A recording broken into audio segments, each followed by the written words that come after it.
Mike Owens with Inside Fighting, joined today by the Coach of the Year so far, dare I say, John Wood. Maybe. I don't know. Hopefully we'll see. So far, it's been a good year. That's not up for me to decide, but True. I hope we at least get nominated for Gym of the Year. I think we've earned that at least. I think Merab should be Fighter of the Year. Nazim and Moda should probably get Fight of the Year. So I think there's a few things, and sure, it'd be cool to get Coach of the Year, but we'll see. Before we talk about the fights, before we talk about any of your fighters, happy birthday for yesterday. Thank you. Appreciate it. How old? Big one? Jeez, 46. 46? Not like a day over 40. Yeah, man. Trust me, I feel a lot of days over 40, so it's good though. I saw that Jojo brought you a cake in the gym. Nice to have that moment with the team. Yeah, man. I came in and there's a red carpet on my back door and a star on the thing, and I opened the door and they exploded a bunch of stuff, like the poppers, and I almost fell off the step and broke my neck, so that was cool. And then, they surprised me with a cake yesterday, so it's really awesome. Like, traveling and all the success we had in the last 3 weeks was great. But there's nothing to be like home. Home is always the best, man. And I love these guys. And like I said, we're a giant family, so it's really cool to be back with the guys. How was the trip to Georgia with Merab? Oh man, amazing. Amazing. Like that. I debated on going just because it was right after New York, and I didn't have time to come back. So I came home for a day. I went from New York for a week to home for 18 hours, then flew back to New York and then flew to Georgia. But honestly, probably one of the coolest trips I've ever seen. And it was so awesome to see how he's, his whole country has just embraced him and loved him. And, it's amazing, and it's so good. Merab's such a good person. And honestly, we have a ton of Georgians here, and they're all awesome. Great people, great country. The country is beautiful. Probably one of the best trips I've been on in my life. It was awesome.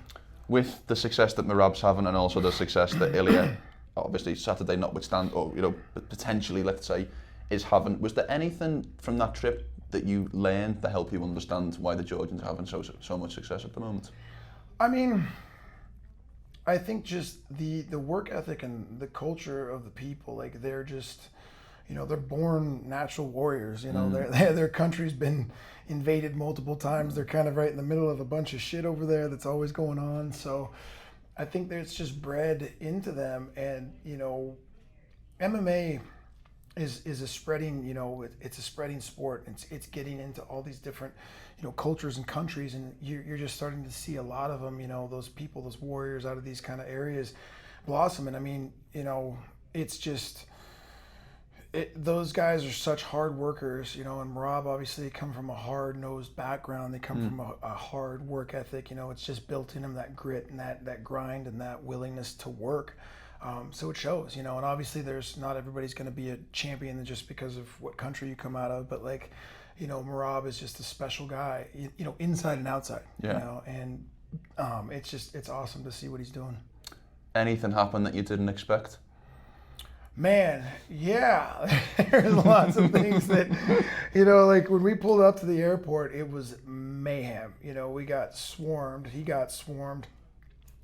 We finally got on the bus, and people were, there's a horse and cart, going 40 miles an hour next to the bus.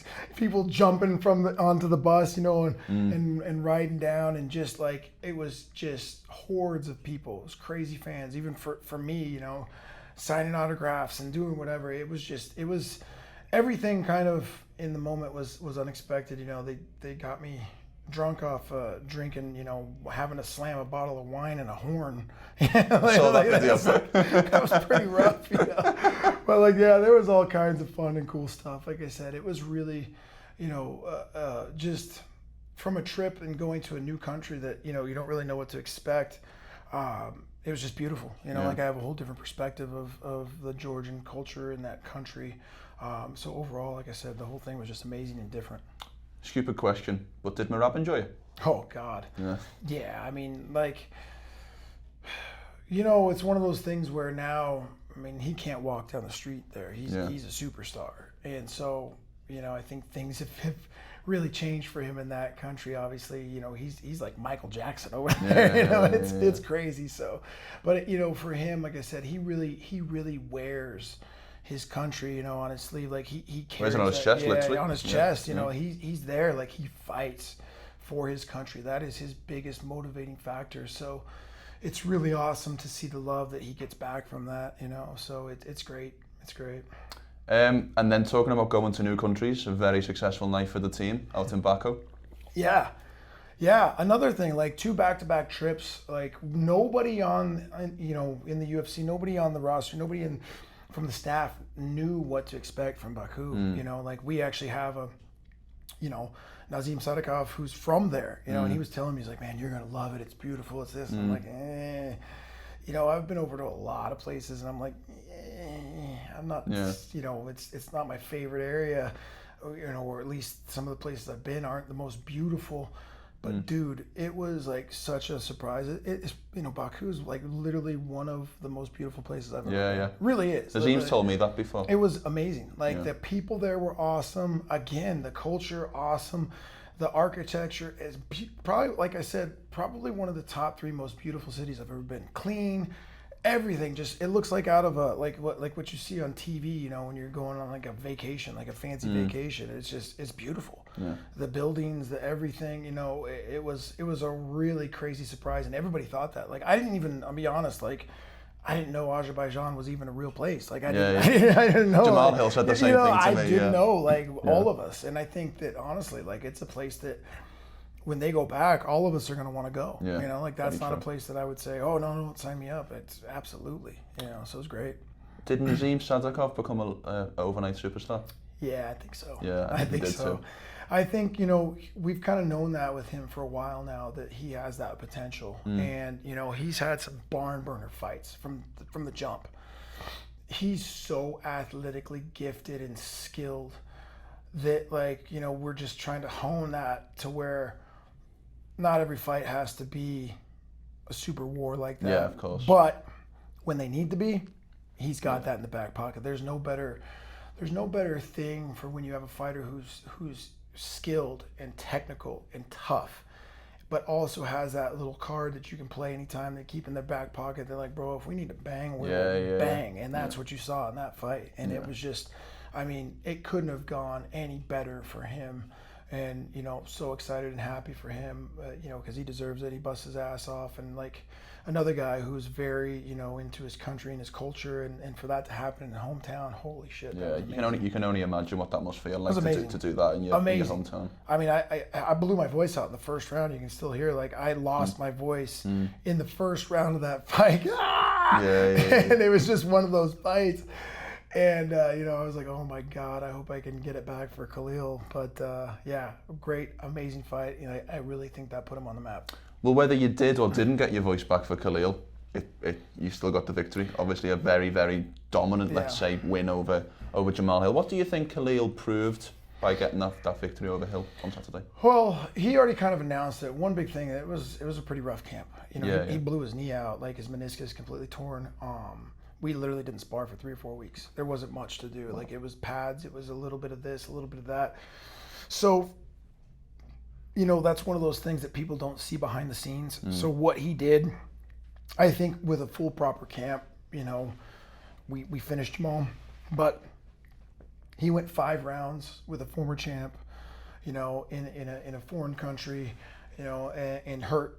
And still looked, you know, completely dominant. So I think that was an amazing fight for him. You know, and I think, like I said, knowing what happened behind the scenes is even more impressive. You know, it doesn't always show what these guys go through, you know, in camps, and a lot of things aren't talked about. And so it's just, you know, I'm really happy for him that he's finally getting the kudos and, you know, moved up to number 4 in the rankings. And he just, you know, he's just proven that he deserves to be at the top. You know, a lot of people still, even after, you know, the Alex Pereira fight was it just his best night? Did he just have a great night? And that's that, you know? No, I think he proved like he deserves to be there, and I think he's going to, you know, eventually make another run at that title. How does Jiri Prochazka next sound? I mean, that's a crazy fight. That's a crazy fight. Yeah. I don't think that one's going 5 rounds. No, I don't see that. That one's not going 5 rounds, but Yuri's so different, and just nuts out of his mind and technical in a weird ass way. So it'd be a fun fight to game plan for. But I think that's one that Khalil comes out on top of. Before I let you go, obviously this big fight on Saturday between Ilya and Charles, what is your kind of initial read? And maybe give me a key to victory for either man to have success and get over the line against the other. Pretty simple. I think that, we've all seen in Charles fights, he sometimes comes out slow and gets touched up. I think that could be a bad thing with a guy with the kind of power that Ilya has, and he's proven to have. That guy's got hammers for hands, and so I think that he could put away Charles in the first or second round, and that would be his key to victory. I think he needs to get it done in the early rounds. We don't know him moving up. He's not a big frame guy. He's not a big guy. Like, he's stocky and he's thick, but he's tiny, for that division, for some of those guys that are up there. And Charles is pretty damn big. Yeah.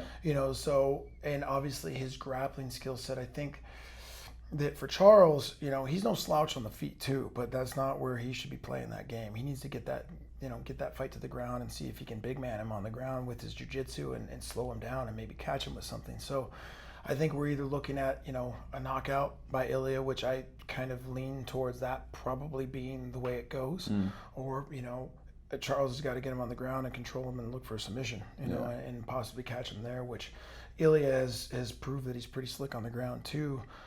But we'll see, moving up a class against one of the top guys and one of the guys who's been at the top for a long time. It's an interesting fight. Very interesting fight. John, thank you for the time. It's been a pleasure. For those who can't see on camera, by the way, straight out of Syndicate vest. I love it. I absolutely love it.